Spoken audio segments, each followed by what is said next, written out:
ഇതെനിക്ക് തീർക്കാൻ പറ്റുമോ? സാധാരണയായി സ്റ്റുഡൻസിൽ കണ്ടുവരുന്ന കോമൺ ഇഷ്യൂസ് ആണ് പഠിക്കുന്നതിനിടയിൽ ഉണ്ടാകുന്ന ഡിസ്ട്രാക്ഷൻസ്, അല്ലാന്നുണ്ടെങ്കിൽ ലോങ് അവേഴ്സ് നമ്മൾ സ്റ്റഡിക്കായി സ്പെൻഡ് ചെയ്യുന്ന ടൈമിൽ ഉണ്ടാകുന്ന ബേൺ ഔട്ട്. അപ്പോൾ ഇതെല്ലാം ഓവർകം ചെയ്യാനായി 3 എഫക്റ്റീവ് ആയിട്ടുള്ള proven study techniques. First one, Pomodoro technique. നിങ്ങളുടെ പ്രിപ്പറേഷൻ ടൈമിനെ വളരെ ഫോക്കസ്ഡ് ആയിട്ടുള്ള 25 മിനിറ്റ്സോളം ഓരോ സ്പ്രിന്റ് സെഷൻസ് ആയിട്ട് ഡിവൈഡ് ചെയ്യുക. ആ ഓരോ സ്പ്രിന്റ് സെഷനും ഇടയിൽ ഒരു 5 മിനിറ്റ്സ് ബ്രേക്സ് കൊടുക്കാം.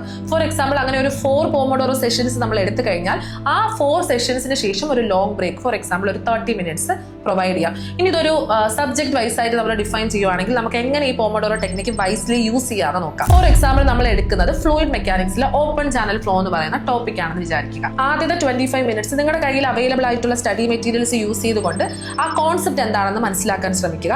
അതിനുശേഷം 5 മിനിറ്റ് ഷോർട്ട് ബ്രേക്കിന് ശേഷം എന്താണോ പഠിച്ചത് ആ കാര്യം ഒന്നും കൂടി റിവൈസ് ചെയ്ത് ഷോർട്ട് നോട്ട്സ് പ്രിപ്പയർ ചെയ്യാനായിട്ട് അടുത്ത പോമഡോറോ സെഷൻ യൂസ് ചെയ്യാം. അഗെയിൻ 5 മിനിറ്റ്സ് ബ്രേക്കിന് ശേഷം അടുത്ത പോമഡോറോ സെഷനിൽ നിങ്ങൾക്ക് ഈ പഠിച്ച ടോപ്പിക്കിൽ നിന്ന് MCQ ക്വസ്റ്റ്യൻസ് അല്ലെങ്കിൽ PYQ നിങ്ങൾക്ക് സോൾവ് ചെയ്യാനായിട്ട് എടുക്കാം.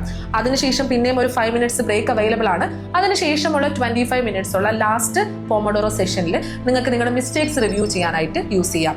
അതിനുശേഷം 30 മിനിറ്റ്സ് ആയിട്ടുള്ള ലോങ് ബ്രേക്ക് എടുത്തിട്ട് നിങ്ങൾക്ക് റിലാക്സ് ചെയ്യാം, നിങ്ങൾക്ക് സ്നാക്കിങ്, നിങ്ങൾക്ക് ഇഷ്ടമുള്ള കാര്യങ്ങൾ ചെയ്യാനായിട്ട് യൂസ് ചെയ്യാം. അപ്പം ഇങ്ങനെ നമ്മൾ 25 മിനിറ്റ്സ് ഫോക്കസ്ഡ് ആയിട്ട് ഓരോ സെഷൻസ് എടുക്കുന്നത് കൊണ്ട് തന്നെ നമുക്ക് ഒരു ഡിസ്ട്രാക്ഷൻസ് വരുന്നത് വളരെ കുറവായിരിക്കും. നമ്മൾ ഫോക്കസ്ഡ് ആയിട്ട് തന്നെ ഇരിക്കാൻ നോക്കും, ഇടയിൽ നമ്മൾ 5 മിനിറ്റ്സ് ബ്രേക്ക് കൊടുക്കുന്നതുകൊണ്ട്. അതുപോലെ തന്നെ നമുക്ക് ഈ ബ്രെയിൻ ഫോഗ് വരുന്നതും അതേപോലെ തന്നെ ബ്രെയിൻ ബേൺ ഔട്ട് ആവുന്ന കാര്യങ്ങളെല്ലാം നമ്മൾ ഈ ഷോർട്ട് മിനിറ്റ്സ് ബ്രേക്ക് കൊടുക്കുന്നത് കൊണ്ട് തന്നെ നമുക്ക് അവോയ്ഡ് ചെയ്യാനും പറ്റും. അപ്പൊ അതുകൊണ്ട് വളരെ യൂസ്ഫുൾ ആയിട്ട് നമ്മുടെ പ്രിപ്പറേഷൻ നമുക്ക് ഫിനിഷ് ചെയ്യാൻ പറ്റും. Second method, 3-2-1 method. നിങ്ങൾ പഠിച്ച ടോപ്പിക്കിൽ നിന്ന് വളരെ ഇമ്പോർട്ടന്റ് ആയിട്ടുള്ള 3 കീ കോൺസെപ്റ്റ്സ് നോട്ട് ഡൗൺ ചെയ്യുക.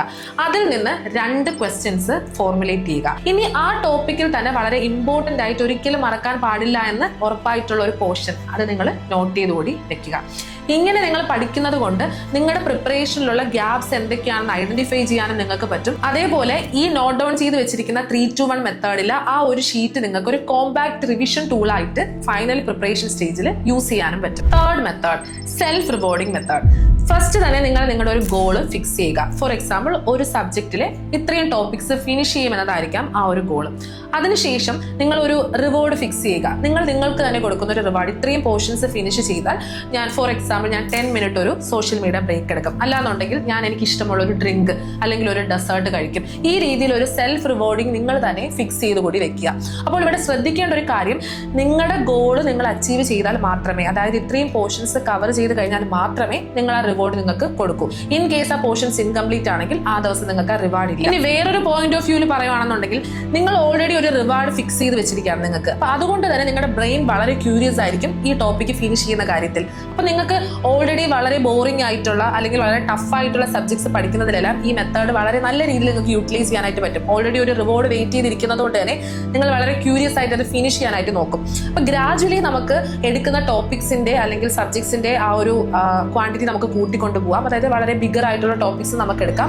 അതിനോടൊപ്പം നിങ്ങൾ കൊടുക്കുന്ന റിവാർഡും വളരെ ബിഗർ ആയിട്ട് നിങ്ങൾക്ക് മാറ്റിക്കൊണ്ടുവരാം. ഈ രീതിയിൽ നിങ്ങൾ പഠിക്കുന്നത് കൊണ്ടുള്ള ഒരു ബെനിഫിറ്റ് എന്ന് പറയുന്നത്, ഒന്ന്, നിങ്ങൾ മോട്ടിവേറ്റഡ് ആയിട്ട് ഇരിക്കാനായിട്ട് നോക്കും. 2, നിങ്ങൾ കുറച്ചും കൂടി ഡിസിപ്ലിൻഡ് ആയിട്ട് നിങ്ങളുടെ സ്റ്റഡി ഫോക്കസ് ചെയ്യാനും പറ്റും. വളരെ നല്ല രീതിയിൽ എൻഗേജിംഗ് ആയിട്ട് യൂസ് ചെയ്യാൻ പറ്റുന്ന ഒരു ടെക്നിക്ക് തന്നെയാണ് സെൽഫ് റിവാർഡിംഗ് ടെക്നിക്ക് എന്ന് പറയുന്നത്. ഇനി എല്ലാ ആസ്പിറൻസും പ്രിപ്പറേഷൻ ജേർണിയിൽ ഫേസ് ചെയ്യുന്ന ഒരു വില്ലൻ ടേം ആണ് പ്രോക്രാസ്റ്റിനേഷൻ. നമ്മൾ എപ്പോഴും ശ്രദ്ധിക്കേണ്ട ഒരു കാര്യം, നമ്മുടെ പ്രിപ്പറേഷൻ ടൈമിൽ നാളെയാണ് നമ്മുടെ എക്സാം എന്ന് മൈൻഡിൽ കണ്ടുകൊണ്ടായിരിക്കും നിങ്ങളുടെ പ്രിപ്പറേഷൻ എപ്പോഴും. അപ്പോൾ നമ്മൾ ഗ്രാജുവലി അങ്ങനെ ചെയ്തു പോകുമ്പോൾ നമ്മുടെ ബ്രെയിനിൽ തന്നെ ഒരു അർജൻസി ടെൻഡൻസി വരും. നമ്മൾ നോർമലി നമ്മുടെ എക്സാമിന്റെ തലേ ദിവസം നമുക്ക് ബ്രെയിനിൽ വരുന്ന ആ സെയിം എഫക്ട് തന്നെ. അപ്പോൾ പ്രിപ്പറേഷൻ നല്ല രീതിയിൽ തന്നെ പോകട്ടെ.